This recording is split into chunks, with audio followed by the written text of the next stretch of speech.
ഓം ഗണപതിയേ നമഃ. ഓം രാമചന്ദ്രായ നമഃ. പ്രിയപ്പെട്ടവരെ, നമ്മളിന്ന് പരിശോധിക്കുന്നത് വാൽമീകി രാമായണം കിഷ്കിന്ധാകാണ്ഡത്തിലെ 18-ാം സർഗമാണ്. കഴിഞ്ഞ സർഗത്തിൽ ബാലി വീണ് കിടന്നുകൊണ്ട് രാമനോട് ധർമ്മത്തെപ്പറ്റി ചോദിക്കുന്നത് നമ്മൾ മനസ്സിലാക്കി. ഈ സർഗത്തിൽ രാമൻ അതിന് മറുപടി പറയുകയാണ്. ധർമ്മം, അർത്ഥം, കാമം, ലൗകികമായ ആചാര നിയമങ്ങൾ ഇവയൊന്നും മനസ്സിലാക്കാതെ മൂഢത്വം കൊണ്ടാണ് ഭവാൻ എന്നെ നിന്ദിക്കുന്നത്.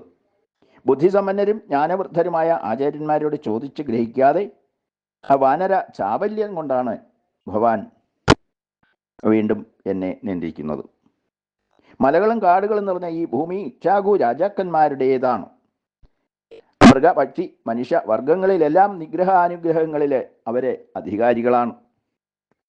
ധർമാത്മാവും സത്യവാനും നേർവഴിയിൽ ചരിക്കുന്നവനും ധർമ്മ കാമാർത്ഥ തത്വങ്ങൾ എല്ലാം അറിയുന്നവനും നിഗ്രഹാനുഗ്രഹങ്ങളിൽ ശ്രദ്ധയുള്ളവനുമായ ഭരതനാണ് ഇപ്പോൾ ഭൂമിയെ ഭരിക്കുന്നത്. ആ ഭരതന്റെ ശാസനമനുസരിച്ചാണ് ഞങ്ങൾ പ്രവർത്തിക്കുന്നത്. അപ്രകാരമുള്ള ശാസനയനുസരിച്ച് സ്വധർമ്മം മനസ്സിലാക്കി അതിനനുസരിച്ചാണ് ഞങ്ങൾ പ്രവർത്തിക്കുന്നത്. ധർമ്മമാർഗത്തിൽ നിന്ന് വ്യതിചലിക്കുന്നവരെ യഥാവിധി ശിക്ഷിക്കുന്നതിന് കൂടിയാണ് ഞങ്ങൾ സഞ്ചരിക്കുന്നത്. ഭവാൻ ധർമ്മമാർഗത്തിൽ നിന്ന് വ്യതിചലിച്ച് നിന്ദ്യമായ കർമ്മം ചെയ്തിരിക്കുകയാണ്. സ്വേച്ഛാപ്രമത്തനായി രാജനീതി മാർഗത്തിൽ നിന്ന് വ്യതിചലിച്ച് സഞ്ചരിച്ചു. ജ്യേഷ്ഠ സഹോദരൻ, പിതാവ്, വിദ്യ ദാനം ചെയ്യുന്ന ആചാര്യൻ എന്നിവരെല്ലാം പിതാവിന് തുല്യമാണ്. പിതാവിനെ പോൽ 3 കൂട്ടരെയും കരുതേണ്ടതാണ്. ഇളയ സഹോദരൻ, പുത്രൻ, സദ്ഗുണമുള്ള ശിഷ്യൻ എന്നീ 3 പേരെയും പുത്രൻ എന്ന നിലയിൽ കാണേണ്ടതാണ്. ശത്രുക്കളുടെ സൂക്ഷ്മധർമ്മം മനസ്സിലാക്കാൻ വിഷമമുള്ളതാണ്. സർവാന്തര്യാമിയായ പരമാത്മാവ് ശുഭാശുഭങ്ങൾ ശരിക്ക് അറിയുന്നുണ്ട്. ഭവാന്റെ കൂടെ ഉള്ളവരോട് ചോദിച്ചാൽ അതൊന്നും മനസ്സിലാക്കാൻ സാധിക്കുകയില്ല.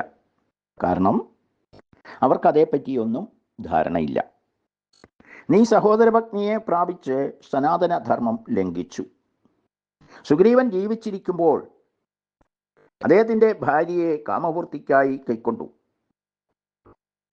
അതോടെ ഭവാൻ ദണ്ഡാർഹനായി തീർന്നു. ക്ഷത്രിയ കുലത്തിൽ പിറന്ന എനിക്ക് അത് ക്ഷമിക്കാൻ കഴിയുന്നതല്ല. പുത്രിയെയോ ഭഗിനിയെയോ അനുജന്റെ ഭാര്യയെയോ കാമത്തോടെ പ്രാപിക്കുന്നവന് വധമാണ് ദണ്ഡമായി വിധിക്കപ്പെട്ടിരിക്കുന്നത്. മഹീപാലനായ ഭരതന്റെ നിർദ്ദേശമനുസരിച്ചാണ് ഞങ്ങൾ പ്രവർത്തിക്കുന്നത്. ധർമ്മം പാലിക്കാത്ത ഏതൊരാളെയും നിഗ്രഹിക്കുന്ന കാര്യത്തിൽ ഭരതൻ നിഷ്ഠയുള്ളവനാണ്.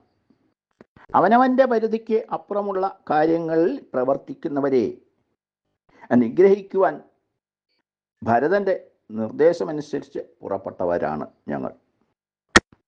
എനിക്ക് സുഗ്രീവനോട് സൗഹൃദമുണ്ട്. അദ്ദേഹത്തിനോട് ഞാൻ വാക്ക് പറഞ്ഞിട്ടുള്ളതുമാണ്.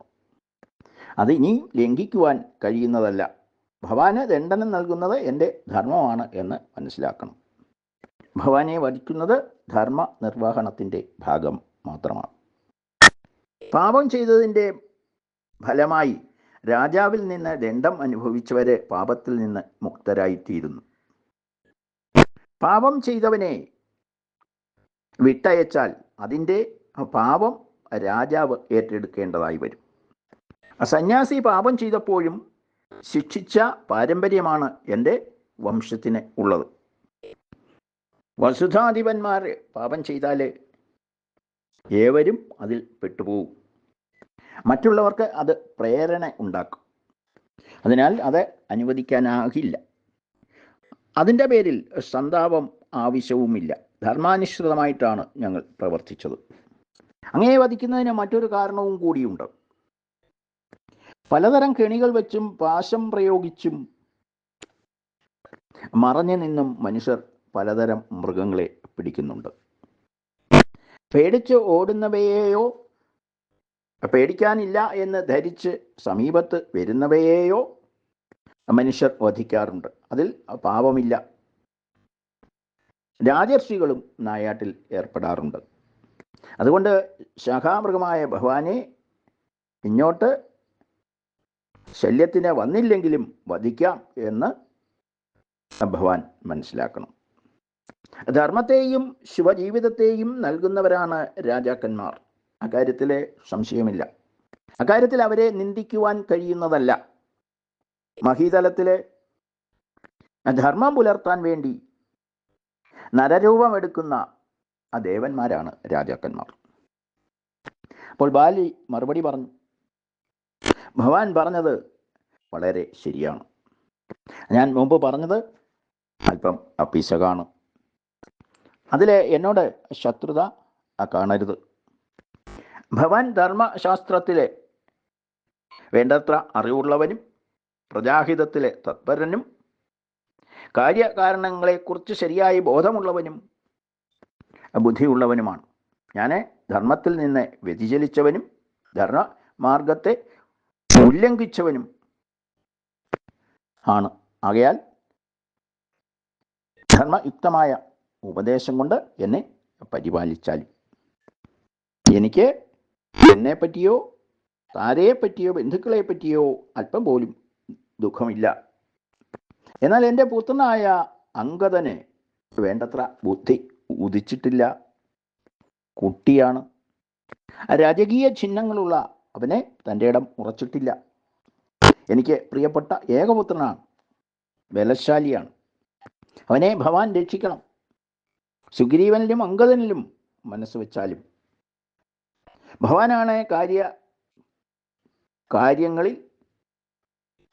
കാര്യകാര്യങ്ങളിൽ രക്ഷണവും ശാസനവും നൽകേണ്ടത്. അങ്ങനെ ഭരതനിലും ലക്ഷ്മണനിലും ഉള്ള മനോഭാവം സുഗ്രീവനിലും അംഗദനിലും ഉണ്ടാകുമാറാകണം. എൻ്റെ ദോഷം കൊണ്ട് താരയ്ക്ക് അപമാനം ഉണ്ടാകരുത്. എൻ്റെ മരണത്തോടെ അവൾ ആപത്തിൽപ്പെട്ടിരിക്കുകയാണ്. ആ സുഗ്രീവൻ അവളെ അപമാനിക്കരുത്. ഭഗവാന്റെ അനുഗ്രഹം ഉണ്ടെങ്കിൽ മാത്രമേ രാജ്യം വാഴുവാൻ കഴിയുകയുള്ളൂ. സ്വർഗം നേടുന്നതിനും ഭൂമി ഭരിക്കുന്നതിനും അങ്ങയുടെ അനുവാദം ആവശ്യമാണ്. താര തടുത്തിട്ട് പോലും സഹോദരനായ സുഗ്രീവനോട് ഞാൻ യുദ്ധത്തിന് തയ്യാറായത് അങ്ങയുടെ കൈകൊണ്ടുള്ള മരണം ആഗ്രഹിച്ചു തന്നെയാണ്. ഇത്രയും പറഞ്ഞ ആ ബാലിയെ രാമൻ ആശ്വസിപ്പിച്ചു. ഭഗവാന് അല്പം പോലും സന്താപത്തിൻ്റെ ആവശ്യമില്ല. ഞങ്ങളെ കുറ്റക്കാരായി കാണുകയും കരുതരുത്. കുറ്റക്കാരായി കാണരുത്. അങ്ങയുടെ കാര്യത്തിൽ ധർമ്മ നിർവഹണം ഞങ്ങൾ ഉറപ്പു തരുന്നു. ശിക്ഷ അർഹിക്കുന്നവന് അത് നൽകുന്നവനും ചെയ്ത കുറ്റത്തിന് ശിക്ഷയേൽക്കുന്നവനും കാര്യകാരണങ്ങൾ അനുസരിച്ച് ഫലം ഗ്രഹിക്കുന്നതിനാൽ ദോഷം ഇല്ലാത്തവരായിത്തീരുന്നു. അതിനാൽ അങ്ങ് പാപമുക്തനായി തീർന്നിരിക്കുകയാണ്.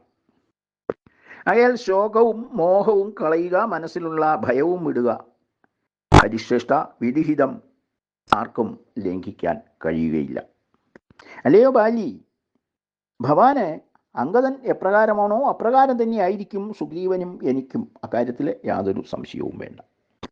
അപ്പോൾ ധർമ്മപദത്തിൽ സഞ്ചരിക്കുന്ന രാമനോട് ബാലി പറഞ്ഞു, നരേശ്വര, ബാണാഘാതമേറ്റ് മനം മങ്ങി ഞാൻ പറഞ്ഞതെല്ലാം അജ്ഞതയാണ് എന്ന് കരുതി ഇന്ദ്രതുല്യമായ പരാക്രമത്തോടുകൂടിയ ഭഗവാൻ ക്ഷമിച്ച് പ്രസാദിക്കണമേ എന്ന് മാത്രം പറയുന്നു. ഇത്രയും വിവരങ്ങളാണ് 18-ാം സർഗത്തിൽ പ്രതിപാദിച്ചിരിക്കുന്നത്. ഓം രാമചന്ദ്രായ നമഃ. ഓം സീതാപതയേ നമഃ.